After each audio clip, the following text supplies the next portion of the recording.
And more people keep moving into the valley, and hospitals say more people are in need of care.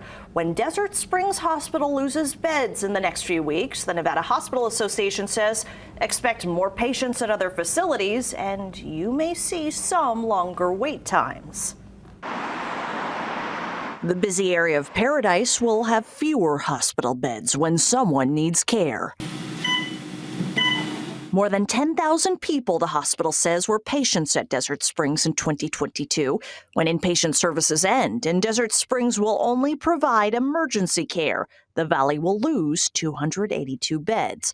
The Nevada Hospital Association says valley-wide expect a slight increase in overall occupancy rates in the coming weeks as other facilities absorb the patient demand. A spokesperson for Desert Springs says patients can transfer to the other 5 Valley Health hospitals, but the hospitals closest to Desert Springs are UMC and Sunrise. UMC and Sunrise are probably going to be the most impacted, taking out close to 300 beds out of the medical community in an already strained system. Again, we're around the year totally full, so both UMC and Sunrise are going to have to meet some new challenges. As the valley keeps growing, hospitals face challenges caring for more people. Different data shows the valley has somewhere around 4,100 beds, and now dropping. What will fewer beds mean when you need care? You may see some longer wait times, especially during the winter when hospitals are busy with COVID, flu, and RSV. We're year-round full.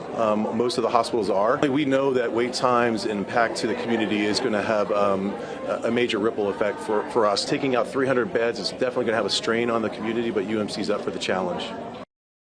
UMC says if you need to go to the hospital, it is there to help. But if it's not urgent, to avoid a wait, here's some advice. Head to a UMC Quick Care Center first, or you can use UMC's telemedicine option.